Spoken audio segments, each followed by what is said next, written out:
So yes, I roll this drawing out once a semester, and I always think about the students that aren't in class on that day, and there's always some. And I don't know that it matters.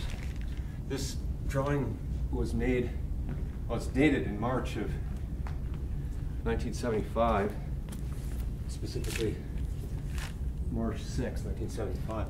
So I made this in graduate school, and I would have been 22 years old in 3 months when I made this drawing. It was the first 8x4 drawing I've ever made. I've only made I think 3 others. One of them was a little bit less in dimension on the 4. And it's based on different locations in southeastern Wisconsin where we would walk through the wooded areas and we would find these stashes of old farm machinery that the earth was swallowing up. And so you'd have these mechanical forms kind of going in and out of the ground. And then also these bird specimens, which I've been drawing forever, are part of this. And I wanted to create a landscape that really wasn't as much about the horizon line as it was about the land itself. An interesting story on this is the original setup of the drawing featured one of these birds flying into the space. And you can see kind of a ghost image of it right there, some of it right there. And a friend of mine who was also a graduate student at the time, he came in my studio as I was working on it, and he started laughing at my drawing. And I said, "What are you laughing at?" He said, "It's a nice drawing, just get rid of that stupid bird." And I thought, "What do you mean, stupid bird?" You know, I was like, really felt bad about that. But you know, he had an uncanny way of being accurate. And so I started whittling away at the bird, making it smaller and smaller, and finally got rid of the whole bird. And the landscape became the drawing, and the bird became a supportive role. And I thought that was interesting. So that's the story on that. But it's made out of Conte charcoal. I don't think any of this is pastel. But old school Conte was different than what we have now. The calibrations were the same, but the texture and the slipperiness or lack of it, the graininess of the Conte was very different back in the mid-70s, even into the 80s. So that's different. I even have a box, or not maybe a whole box, but I have a couple of Conte pencils left over from the early 70s, which I specifically saved for special occasions when I'm drawing. It's kind of like fine wine. There's only so much of it left, and I've got a few of them. So that's the story. The name of the drawing is called Traversal Clearing. So, what's your name? What's my name? Yeah. Oh, my name is Dale. You do what? Dale Leys.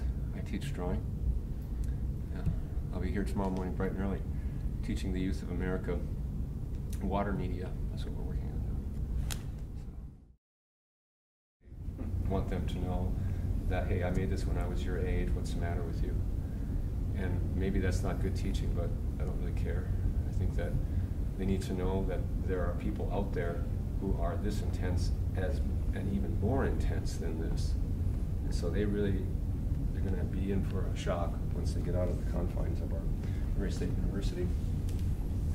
So I see a little spot. I want to get off of there. Oh, it's still there. And I also try to impress upon them that this drawing was made 37 years ago, and it's in mint condition.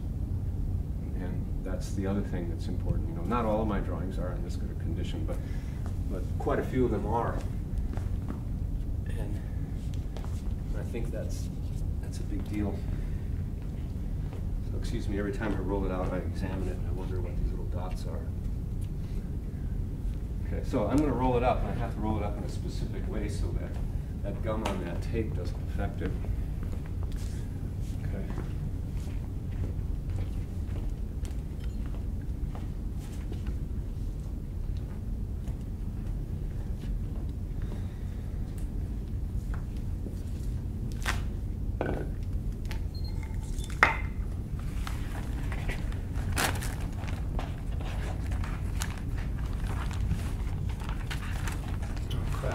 Shane, could you get this corner for me?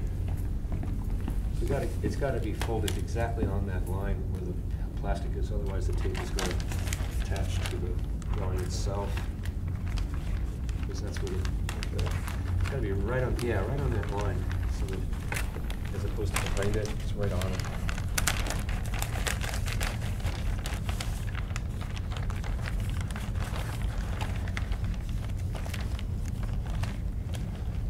That's not good. That tape is gonna hit the drawing. Oh shit. Got this then?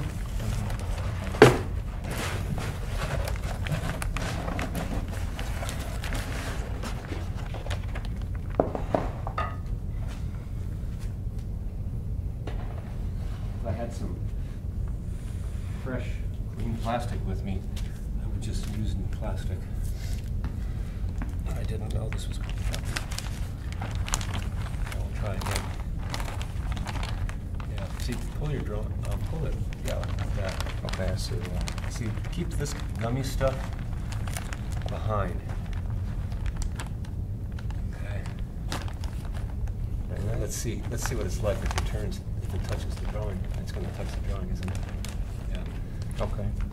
Okay. Well.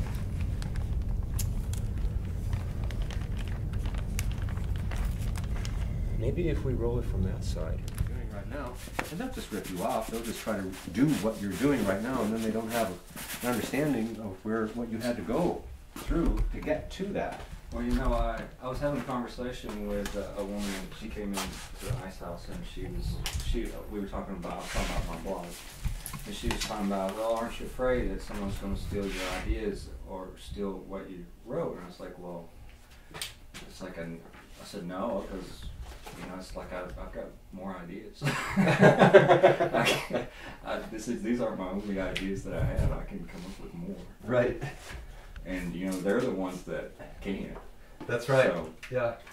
And you know, if somebody can do anything that even vaguely resembles what I think I'm supposed to be doing, and they can do it better, I'll just rip it off and do it better again. mm-hmm. Yeah? I mean, and my friend Wayne has a great saying. He says, you only get one good idea. And then after that, it's all theme and variation. And then my counter to that is, oh, but if you're Picasso, you'll get 3. Is that well, correct? I just don't see a point in hoarding it all for yourself. I mean, because yeah. I think, you know, I had great ideas 20 years ago, Sure. but I have had better ideas since. So, Right. I'll have better ideas 20 years from now, so And- I'm not concerned about it. And you know, the beautiful thing about getting old as an artist, even though you have done interesting things from time to time that people will remind you of and say, well, why can't you do that? Yeah. It's like the things you're doing now would not have been possible had you not done all those other things, because Mm-hmm. it's just like layering, and that's a really good Yeah, thing. but I've noticed that the stuff that you started doing, say, about 10 years ago, kind of harkened back to that stuff you was doing in the 70s.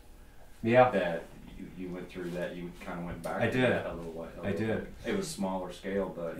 I did do that on purpose, actually, and it was kind of like it was like I went through all those drawings from the late 80s to the mid 90s that were those big projects, those really colorful. yeah, really labor-intensive pieces, and something inside of me just broke, and I just thought I have to do something else. And so I thought, well, what do I want to do? I said, well, I want to make drawings like I made when I was a kid, which of course I couldn't do, but I could make those drawings, and I made those drawings, and it was really helpful because it's like I made a whole lot of fast drawings in a very short period of time, in a very intense period of time. That was 1996 and 7. And then now I'm kind of back into the big pieces again, the labor-intensive pieces. So I guess it's a cycle. You know, it's like that. But I like to see it as like an open-ended kind of orbit. You go around, but you're still going up, even though you're going around. It's not like that. Yeah. It's like that. Yeah. How many times do you get to run around the planet? Sometimes few. You know, that's it. Well, isn't this pretty? Isn't it nice? You know? And the neat thing about your drawing is that it's done all the time. There's never a time that your drawing isn't complete.